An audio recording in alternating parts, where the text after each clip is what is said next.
Hello and welcome to another scope review video. Today we're going to be looking at the Vortex Eagle 4 to 16 by 42. Before we get into all this, I'm going to take a quick look in the box and we're going to see what all it was shipped with. So ignore the plastic, that's what the scope was in. But we do receive a manual for the scope itself and another manual for the VMR-1 Reticle. We get a set of stretchy scope cap covers, and then we get a sticker and a lens cloth. That was just a little certification thing that they stick around the scope. And that is all. As far as padding, it's just got a couple of pieces of foam, one on either end to protect the scope.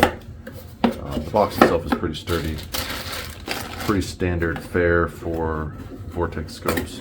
But that is all. So move that out of the way now, and I'm going to go over some basic specs that I was able to get off the website. So we'll just do that. It's the Vortex Eagle 4 to 16 by 42 VMR-1 Reticle second focal plane. That number there is your part number. If you want to look it up by the part number, it will also be in the description below. The length 13.4 inches. The weight, I won't ask you to take my word for it. Just go ahead and get the scale in here.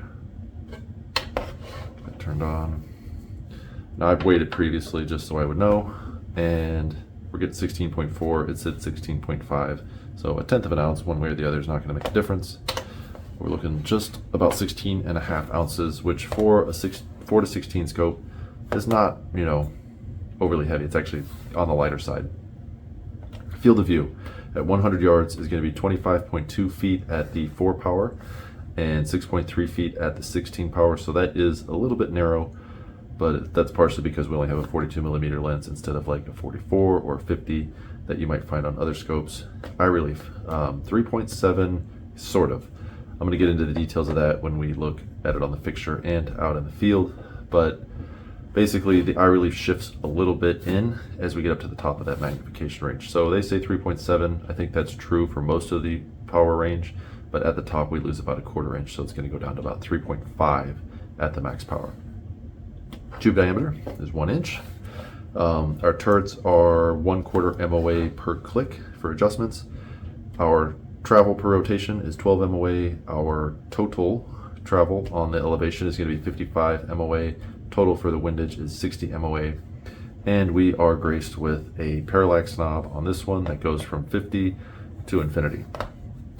So that's the basic information. We can also set this out of the way now, and we can take a closer look at the scope itself. That's really what we're here for.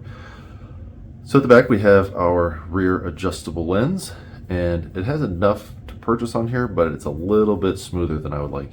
These grooves in here actually are not very sharp, but the damping is not aggressive, so if you get a good pinch on there, it moves, and it actually moves nice and smoothly. There's no grinding, there's no grit, and it's consistent all the way out to the end, which it does give you a good amount of adjustment there in case you have like exceptionally bad eyesight or something. We're going to go ahead and get it turned in just a little bit and check for movement. And I am feeling basically nothing. There might be just a tiny little wiggle in there, but I'm going to say that that's good to go. There's no real effective movement there. And then by the time we get it back down here where I use it at, that thing is basically rock solid. So that's good. For that, we have our magnification ring, which we're going to have 4 here at 12 o'clock. And when we roll it over, we're going to see that the 16 is just short of 180 degrees. But that's pretty typical for Vortex scopes, so we're just going to call that 180 degrees because 10 degrees of difference you're really not going to notice. We'll go ahead and go through there. And again, it has good, positive, consistent damping. Tension doesn't increase at one end or the other, and there is a nice positive mechanical stop at both sides. It doesn't feel mushy when you get to the end of the travel, so we like that. This ring here also, like this, just could use a little bit more sharpness, a little bit more bite. It would make getting on that with cold or wet fingers or gloves a little bit easier, but the tension is not so great that you're going to be struggling with it. Of course, I always like a throw lever, but this one, the shape of it, honestly may not lend itself to a throw lever very well. Or if you do put a throw lever on there, you might have to really crank that thing down just to keep it from wanting to slide down the barrel of that as you use it. Let's check to see if we have unusual play. Yeah, maybe just like not quite a millimeter of travel there back and forth, so that's nothing to worry about. And then side to side, yeah, basically nothing. So far the build quality on this one, I'm gonna say, is looking pretty good. We're gonna get up here to our turrets and our scope caps, and we're gonna talk about my first complaint, and really a big one in my opinion, and that is the use of cheap plastic caps. And my gripe with these is that I have broken these sorts of caps in the past.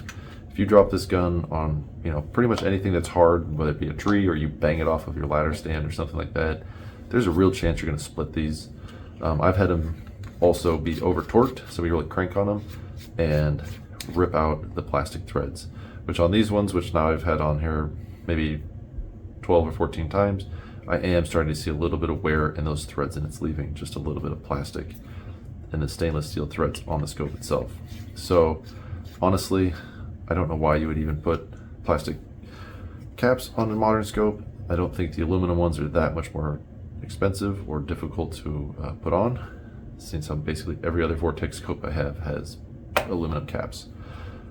On the turret though, we do have a nice little marking. It tells us which direction or what our measurement is, and then we have our little marking right there for the direction.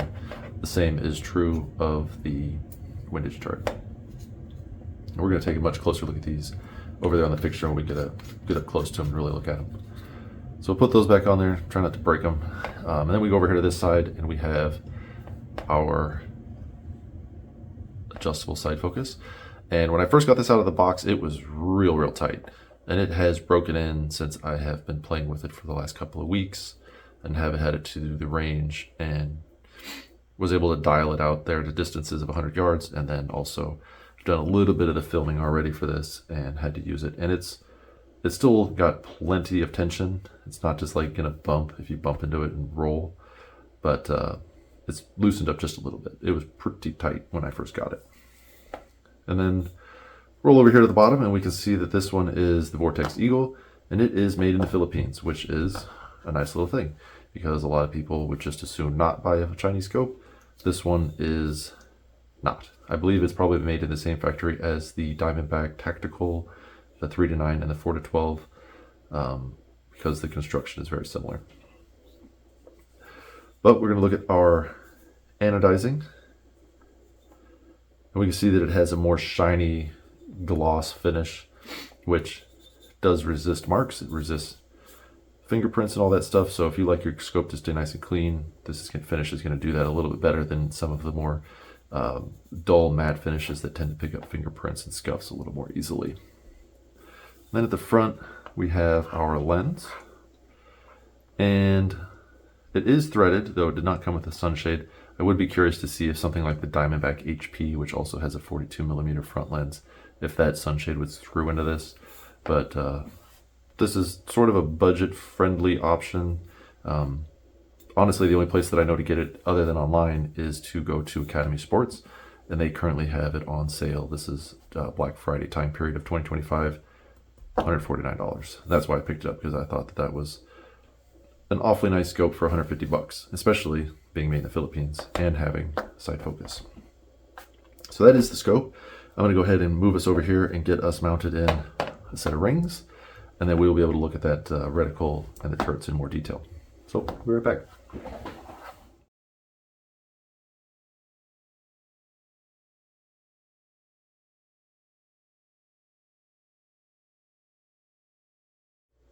Now we are set up to take a look at our reticle. In this case, it is the VMR-1 MOA reticle. It is obviously a fairly simple hash mark style milling reticle.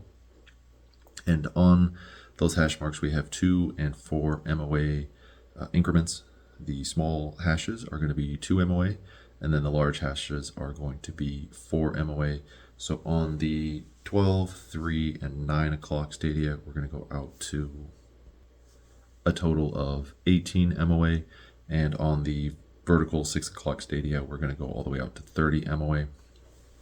The lines are pretty thin, and I think when we get out there in the field, we're going to see just how thin those are. And fortunately, we do have our side focus parallax, so I think we're going to avoid a lot of the issue that we had with the 3-9 tactical, where we had an issue with the lack of parallax and the reticle getting very blurry when we were trying to focus on targets out there past 300 yards. I don't think we're going to see that with this particular scope because of the side parallax adjustment. What I'm going to do right now is go ahead and show us, look at the Eyebox. I have it set at 4 power. We're going to go ahead and zoom it in, look for any dimming. That is 10.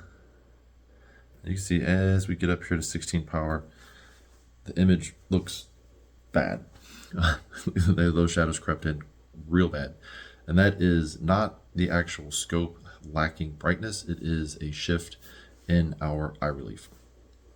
So what I can do, and I'm going to pause the video and do it because it's too hard to keep it steady while I'm filming, but I can move this scope forward just a little bit and it will alleviate most of that. There will still be some dimming, but you'll see when I get adjusted. And so for reference, I move that forward just a little over 1/4 of an inch, and you can see that those shadows around the edges have disappeared. The image is still not particularly bright, at least not as bright as it was, say, at 10 power. And the other thing we have is a larger bezel ring around the edge that was much smaller when we were down at 4 power. So this does not have a stable eye relief. It does move a little bit. In practice, when I was using this at the range, you just kind of adjust to it normally. That Eyebox gets tight, you move your face a little bit, and then you're good to go. Now, if you set the scope up at 16 power, and then you go back down to 4 power, you can see that we have a nice bright image. What we do get though is a very sensitive Eyebox. I don't have a good way to show it here, just the way this fixture is set up, but I will show it out there in the field. At that point, your Eyebox gets really tight because you're at the very front edge of that point of focus for the 4X, and where you really need to be for 4X, see if I can do this carefully, is about right there. And you see what I'm talking about, how that bezel just gets significantly smaller. But other than that, it's a simple milling MOA reticle. I don't really need to say anything else about it, and we'll go ahead and take a look at the turrets next.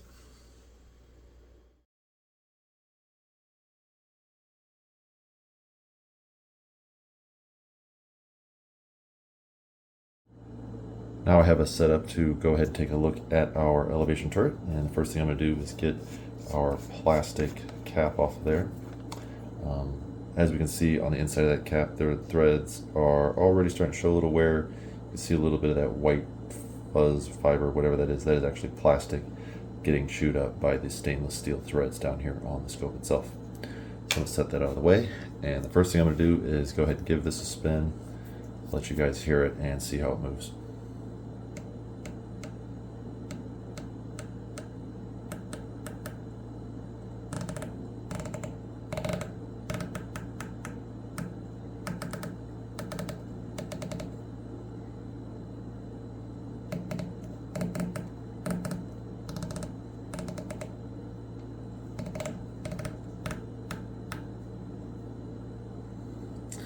So there we have that. And you may have already noticed down here on the body, there is a series of revolution counters. Go around one more time to see them a little better. And those are going to be useful if you have to change your point of impact but want to go back to a previous impact position or impact setting. You can mark that down for your revolution and readjust that as needed. The other thing these scopes are known for is that this cap is actually lifted and then just drops back down. There's a spring inside of there that allows it to be lifted up slightly, rotated, and then dropped back down in position. So if you say that's where you need it to be, then you can just bring it on around, drop it down in. Now, this piece here also appears to be plastic as far as I can tell. And that might prove less than perfectly durable over time.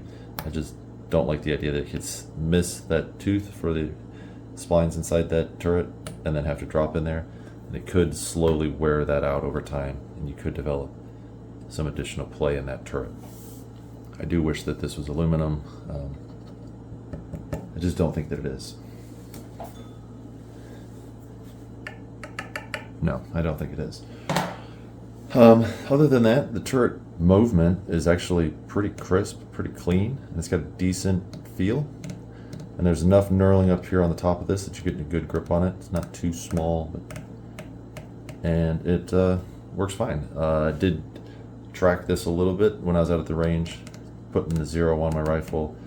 I used the reticle to measure the adjustment and then turn the dials, and it was, you know, as accurate as the rifle at least. So you can use the reticle to measure your miss for impact and then use your turret to count those individual clicks.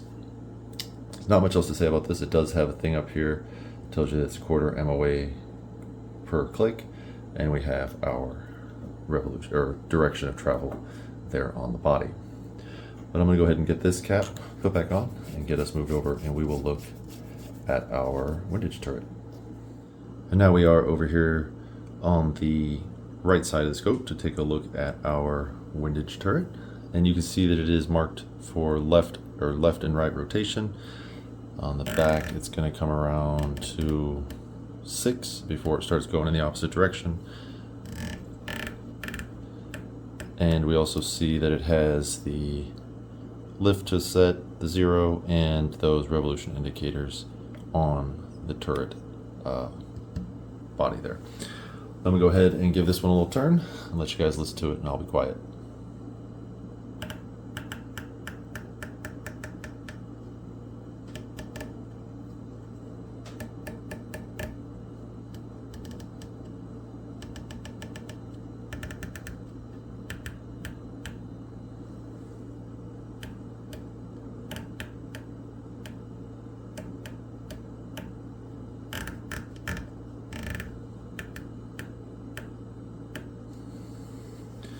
There we can see that it sounds and moves approximately the same as our elevation turret, and we have the same less than desirable plastic cap with a little bit of wear starting to show on the inside of that one too. And for reference, I've only had these caps on and off maybe 10 times. I don't know that they're going to be very durable long term. I wish that there was a metal option on this, or that it had come with metal caps, but it does not. And there's really not much else to say about this turret. We can go ahead and get this wrapped up and go ahead and go out in the field and start having a look through the scope itself. So as we do, our first stop out here in the field review is going to be to take a look at our eye chart here at 50 yards in the parking lot on the side of my Honda. And we're currently sitting at 4 power, and I have the side parallax set to 50 yards, which is the minimum.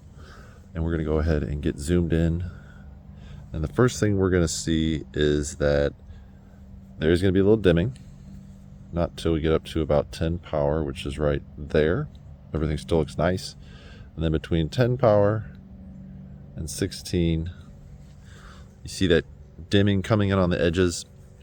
That is actually not as bad as it looks, because what has really happened is our eye relief has changed ever so slightly. And if I bring us in just a little bit, we still see some of that dimness, but our edge sharpness pretty much comes back to what it was before.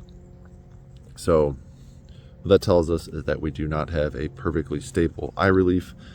There is the difference of about 1/4 of an inch of eye placement. You're going to have to get a little closer to that scope when you go up to that 16 power. But like I said, anything below about 10 looks great. And then if you set yourself up for the 16 power, the 4 looks good, but to the naked eye, it is very tight. I'll demonstrate that later, but probably you're going to have to either set yourself up to be good at 16 power, or you're going to have to set yourself up to be good at 4 power. But we're going to keep it at 16 power right now and look at our chart. And even on this day where it is a bit dim out here today, I'm going to try to bring this up just a little bit. There we go.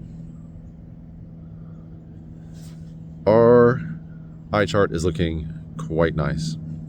We can make out the first, second, third line of letters, definitely the first and second line of numbers.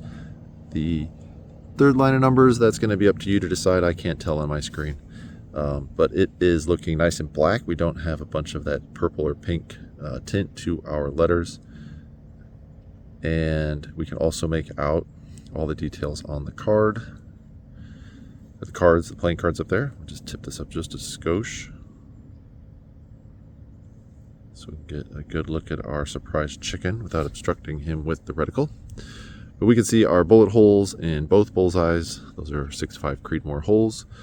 We can make out all the details on those cards, the jokers, the numbers, the suits, all of that looking great. And if we scoot over here and look at our color chart, it's looking a little dim today, but that is partially because we are in a overcast, cloudy day. But our color separation is good, even if the brightness is not great. If I dial this back just a bit, you see how those colors pop a little bit more. But when we get in there to that 16, they do dim. You get a little softer. But other than that, the correctness of those colors is good. It looks approximately like what I see looking with my naked eye and looking through the scope are more or less the same. But what I'm going to do now is pan to our left. I'm going to go ahead and dial this back to about 8 power. I don't want to go all the way down to that 4, just because I don't think I want to fight with it. Well, let's just see what it looks like. Okay, so that's 4 power. We're going to pan left, check for fisheye. And if you're seeing what I'm seeing, that fisheye is basically non-existent except at the very edge. Maybe just as it goes off the field of view. But it looks nice and flat. And our parallax with the 50-yard setting is keeping us pretty tight, pretty sharp here, even though the end of the building here is really only at about 30 yards, 30 to 35. Our parallax set at 50, still providing us with a plenty sharp image where we can read those words there without any trouble. And as we look at those vertical boards going up inside of that building, there is almost no distortion all the way across that field of view, looking very nice. So I'm going to zoom in. We'll see what that looks like. See if the top of that board stays straight. Let's see if our boards also stay straight. Now, with our fixed parallax of 50, now we see how that is a little out of focus. And there's nothing that I can do about that because I have bottomed out the parallax adjustment. If you were shooting at this distance, you're just going to have to maybe use only about 8 power where everything is still looking sharp. 16 power at 30 yards is a bit much in my opinion, but I suppose if you were shooting at something extremely small, maybe you would need that. But we really just don't have enough field of view to even judge that fisheye, the straightness of those boards. But you see how they get sharper as they go out the building. Right about there, we're back at 50 yards and those boards are looking nice and sharp again. I'm going to call that essentially zero fisheye. That is a almost perfectly flat image. So with that, I am going to take us back over to the car. And I will go ahead and move it out to 50 yards. Or excuse me, out to 100 yards. And we will see how it looks at that distance. So now we're set up here at 100 yards, and in the time that it took me to move the vehicle, the clouds have parted and the sun has come out to give us a little extra brightness on our chart, and we will get maybe a little bit better look at those colors when we get zoomed in. But here at 4 power, everything is looking pretty good. I have our parallax adjusted to 100 yards, and we will go ahead and zoom in and see if we see that dimming again. Remember, when we get to about 10 power, and from here on up, we're going to start seeing a little bit of loss of brightness. That's just what it is. If I adjust it up, you see how now outside the scope the brightness is too high. But if I go out here to get you the brightness of the actual day, You see that our brightness inside of our scope has dimmed a little bit. Not great. But we'll focus on the image inside the scope, and what we see first is maybe just a little bit of gray in those shadowed areas where the paint just isn't quite as maroon as it should be. But on our eye chart and on our color scale, the colors look good. They have a little bit more sunlight on them. They're a little bit less in the shadow. And we can see the first and second line of letters, as well as that first line of numbers. And the second one, you might be able to pick out some of those, but they might also be just a little too small. But we're going to go ahead and move over to our cards, get those in the center of our field of view, just so we can kind of see what we can see, but also how much of those cards are going to be obstructed by our fine reticle, which is to say, not very much. But we can also still see those jokers as jokers. The ace of spades is clearly the ace of spades. And then it's going to be a judgment call for you all if you can make out those individual cards. I can tell you with my naked eye, looking through the scope, I was able to read those cards just fine, including the numbers. So whether that sharpness is being translated through the camera, I cannot say. But what we're going to do from here is pan to our right. And we're going to look at a manhole cover out there at about 200 yards. It's not really a manhole cover, it is a sewer access.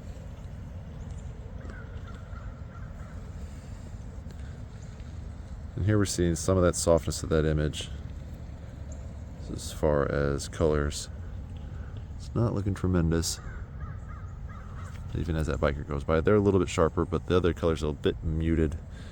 We're going to go ahead and dial that up to about 200 yards.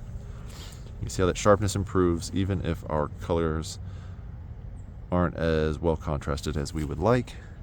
Grays and the browns are just kind of looking fairly similar and not popping particularly well.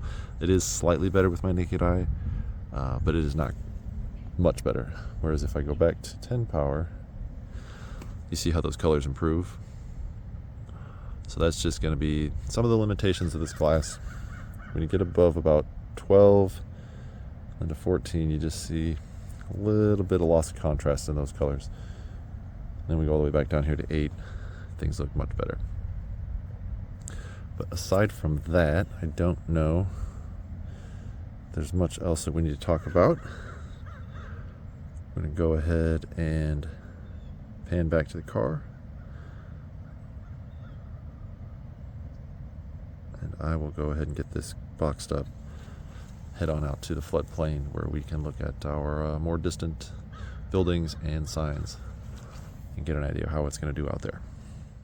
As you can see, I have us relocated out here to the floodplain, and as we do, we will start with the area rules and regulations signs up there in the parking lot at about 310 yards. It might be just a hair further than that today.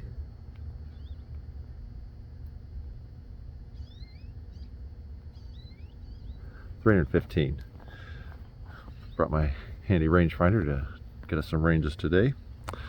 We're sitting at 4 power, and I'm going to go ahead and get us zoomed in. Obviously at this we have a very nice image, and as we go up through our power range, everything stays nice and sharp, nice and bright. Once again, we get there to 10 power, and as we saw at the 100 yard line with the eye chart, we just start to see a little bit of that loss of brightness and loss of that color contrast. I'm going to go ahead and bring that brightness up just a bit so that we have a more realistic image of what I see with my naked eye looking through it. We'll go ahead and let that boat pull out of the way, which is at about 250 yards going out there towards the signs and then up the boat ramp, but we're not going to worry about them.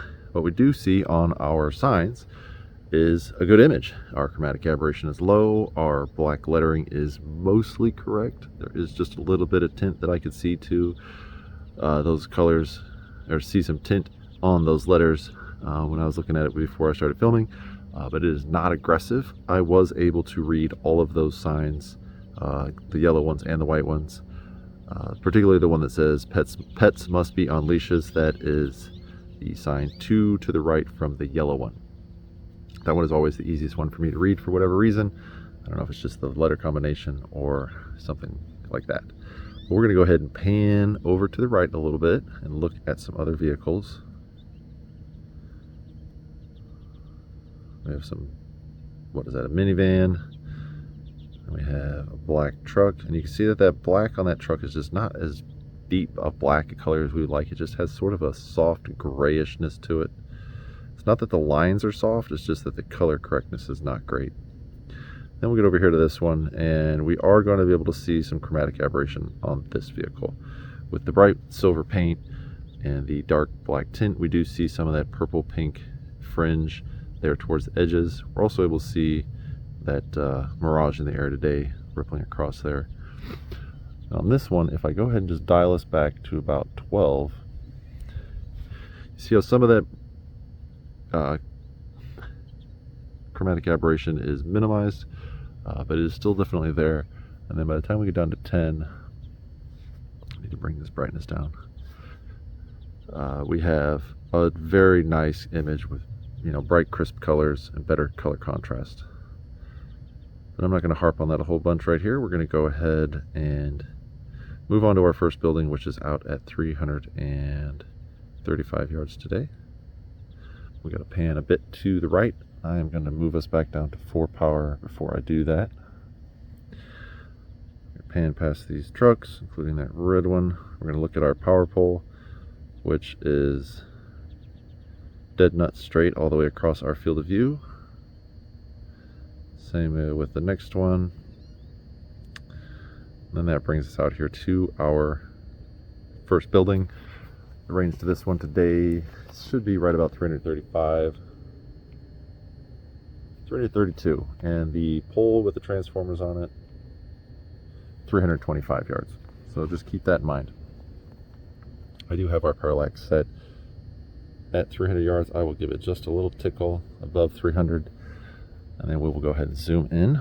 So get everything, make sure it's locked down. We're not going to be moving around. I'm going to stop here at 10 and adjust up, because at this power, really able to start seeing a lot of the detail in those bricks. And even out there at the edge of our field of view where our transformers are with the insulators on top, that's still looking nice and sharp. But the detail in those brick lines is very good, as is the detail in the structure of the building and the red access door on top. You can also see all of the louvers on our heat vent there on the shadowed side on the back. And we can see some of those details in that brickwork as well. We get to 12, and we get up to 16 power. That last lack of brightness is hurting us in the shadowed side of the building, but on the brightly lit sunny side of the building, you can see that we have no issue with looking and seeing those details, including you can see those bolt heads just down there on the top of the frame where it's holding some of that structure together. And even those individual bricks, we could pick each one of those out. And for reference, our crosshair is actually not so heavy that we couldn't lay that crosshair on an individual brick if we wanted to. But we'll go ahead and move over here to our transformers. I'm going to bring us up, and as I've mentioned before, previous videos, that transformer is approximately silhouette target size, full-size IPSC silhouette. It's a little taller than one, but the width is approximately the same. I think it's 16 inches instead of 18 inches. But our insulators on top are the beer can sized objects as well, so it just gives you some scale for our reticle, which at 16 power is not even beginning to obstruct those in any meaningful way. What we can also see is quite a bit of detail of the power lines coming away from that building and heading out towards a closer power pole that is off to just the left edge there, and then there's another one beyond that. But plenty of detail, even at 16 power, even though our colors are not as crisp as we would like. You can see there at 12 power that the color contrast just improves dramatically. And then again, as we get down here to 10 power, That's about as good as the color correctness gets. Everything below that is about the same as far as brightness and contrast. I'm going to leave it here at 10 power. And, forgot to mention legacy. Let's look at one more thing before we go. Side of that transformer, there is a red 75. I was able to read that red 75 with my naked eye.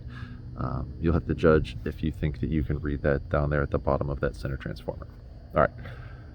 So now we'll move on to our next building, which I'm going to quickly get you guys a range. It is going to be 558 yards today to the next building. I'm going to leave us at 10 power. I'm going to tip us down just a little bit, otherwise we'll be too high when we get there. This will allow us to track the berm as we go along.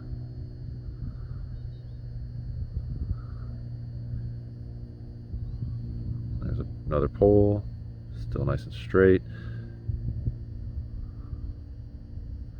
Should get one or two more.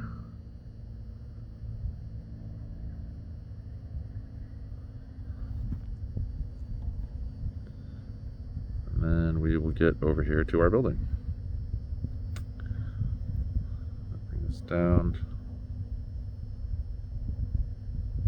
And already at 10 power, even out there at 550 yards, we're able to pick out some of those brick lines on that bright side. The shady side, not so much. But again, we still have a nice, clean image from edge to edge. No appreciable fisheye that we have to worry about. Go ahead and go up to 12 power. Adjust our parallax to be more in line with where we're looking. Yeah, that did help a little bit. And then we're going to go ahead and go up to 16 power. And at 16 power, we can definitely make out more of the detail in that brickwork. We can see the heads of those bolts down there on the very top of the frame, and our stairs and our rails. Oop, if I don't go flipping off into nowhere. Those look pretty good. The Mirage Day is not doing a whole bunch of damage to that image. We can definitely see the shadows of each individual tread on the steps, and we can make out all of the individual rails of the handrails. Though there is a bit of chromatic aberration. We see a little bit of pink on there where the sun is shining off of those aluminum rails. We'll go ahead and go over here to our power pole. Go ahead and tip up a bit, and on the right transformer there is a black number 75. I believe that is just legible for you guys. I was able to read it myself when I was looking through the scope. But even at this 550 yards, we are not obstructing much of that transformer or of those individual insulators on the top, because our reticle is nice and fine. It's for that reason that I do wish that this scope had an actual dialable turret like we saw on the 3-9 tactical. The scope would be just an entirely different animal if it had a good dialable turret. Oop. Got ourselves a little hunter out there in his orange, which is interesting because that orange does pop pretty good and does look pretty accurate for what hunter orange is supposed to look like. That's a nice little bonus out there. If we dial this just a little bit more on the parallax, I think we can get a little bit more sharpness out of that tree line, which is at about 600 yards. And in good light, that reticle is still able to be seen clearly because we can have both in focus at the same time, whereas on some of the other scopes we've looked at, the lack of parallax has caused that reticle to be too blurry to really be functional out there at that distance. But what I'm going to do now is pan back over to the parking lot. I'm going to give a little demonstration of the Eyebox at both the 4 and the 16 power, just to give you an idea of what that's going to be like. Alright, and we're just getting over here now, back to our parking lot. Brought us back down to 4 power, obviously.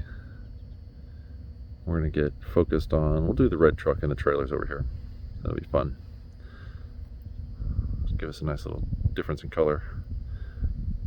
Alright, so we're at 4 power, and And what I am going to do is bring this back because I want to demonstrate how good that image actually looks and how much of the bezel we can actually eliminate, because this is where I feel like the Eyebox should be, even though it's 16 power. When you have it, your eye at the correct distance for 4 power, we get a huge amount of scope shadows coming in. And that is just because that eye relief has shallowed out by about somewhere between 1/4 and 1/2 of an inch. But here at 4 power, we have that extra eye relief. If you were just out there scanning or walking with this thing through the brush, you actually have a fairly good image. And our stability, we're gonna go ahead and loosen this guy up and check out. I mean, we're getting way off the center. Look at that. Way off the center before that thing even starts to go bad. So, I mean, just a fantastic Eyebox at 4 power. So that's what that's like at 4 power. Really happy with that. But now I'm going to crank it up to about 10, because this is really where I like this scope. Even though it means that our reticle is not correct as far as being able to range and use it for wind holds based on MOA, we still have pretty minimal scope bezel, and we have a reasonable amount of Eyebox without having to adjust for the eye relief. So that's just one thing I want to point out. Now I'm going to crank it up to 16, because if you're buying a 16 power scope, you want to use all the power.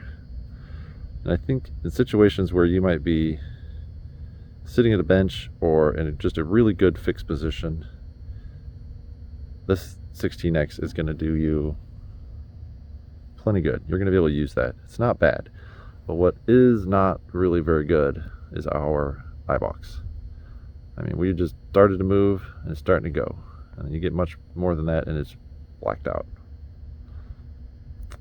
That being said, the image doesn't go to blurry, it's just the shadow creeps in and your image is kind of gone. So between tight Eyebox and the less than stellar color contrast at 16 power, you know, you're making some sacrifices to get that extra magnification. I think if this scope was a 4 to 12, ooh, we'd be talking about a whole different animal. But even at 12 power, you can see just how much more you get, even with just a little bit of change in magnification down. And we don't see near as much of that eye relief issue. A little bit, not quite as much. So I think I've seen and shown you guys everything we really need to look at out here. I'm going to go ahead and take us on back to the bench and wrap this guy up, send you guys on your way. So we are back at the bench. We're going to wrap this video up, and I have my notes to keep myself on track so that I don't wander. And we will start with the things that I like about this scope. The first of which is just the overall value. I think this thing is pretty competitive per dollar with just about anything else out there, you know, in this price segment. If you think under 250 bucks, I think this is a very solid option. You're going to get a lot for your money. I also like the fact that it is made in the Philippines. It's just nice to have a budget scope that isn't dependent on Chinese manufacturing. So that's just one of those things. If you're the type of person that just doesn't like buying stuff made in China, you're not going to have to spend, you know, $250 to $350, maybe $400 to get a decent scope for your rifle. I like that it's lightweight for its overall magnification. For a 4 to 16, that's coming in at 16.5 ounces. That's doing pretty good. Most of that is due to the 1-inch tube and the 42 millimeter front lens, and just, you know, there's not a bunch of extra material there to just add weight. My favorite thing about this thing as far as image quality was just the overall flatness of the image. There really was very little of the fisheye. Even at the maximum power, the image stayed nice and flat, especially compared to a lot of other scopes that I've seen lately. Now, that brings me down to my last pro, which is just the overall build quality. This thing just has a general sense of it's well constructed. There's no mismatched parts. There's no unevenness in any of the dials. There's no real excessive play. I will mention my one con, which right there, plastic parts. The only drawback of the entire construction of this thing is these stupid plastic caps. I don't really care that much that the turrets are plastic because you're probably not going to be adjusting them that much. I would obviously prefer that they be aluminum, but it's not the end of the world. But the fact that the caps are plastic and just going to be prone to breakage just seems silly to me that they would do that. But anyway, that leads me right into my cons. First and foremost, the biggest one, the plastic parts, it just isn't irk for me because I have broken plastic caps in the past. The second one is that slight wandering eye relief, where if you have yourself set up at the 4 power and you have that real nice eye relief with the minimal bezel, and then you try to crank it up to 16 to see something at distance, and then you got to choke up on the scope a little bit, and your bezel with that black ring gets considerably larger. Just a gripe. I mean, it's not unusual, but it's just one thing that I would prefer weren't the case. And then the last con that I have is there at the 16 power, where we really did see a sort of muting of the overall color saturation and contrast. Below 12x and particularly below 10x, the colors look great. But then we get up there to the top of the glass range, and that glass is just starting to show where it is struggling. And I think some of that is the 1-inch tube. I think if this was on a 34 or 30 millimeter tube and able to pass more light through there and asking it to constrict less, I think we would see a better performance out of that.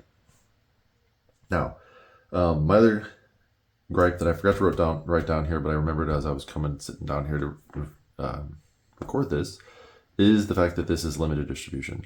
Now, yes, you can go online and order it, but if you want to be the type of person that goes and looks through a scope before you put your money down for it, I don't know anywhere except Academy Sports that you can pick this thing up. And if you live in a state or an area where you guys just don't have those, then you're not going to be able to actually go and get your hands on this and see it for yourself. And for that reason, I put that down as a con for this one, particularly because that guy exists. That is the Crossfire HD 4-12. And I do plan on doing an actual side-by-side of these because at the time of recording for this one, I was able to pick this guy up for 170.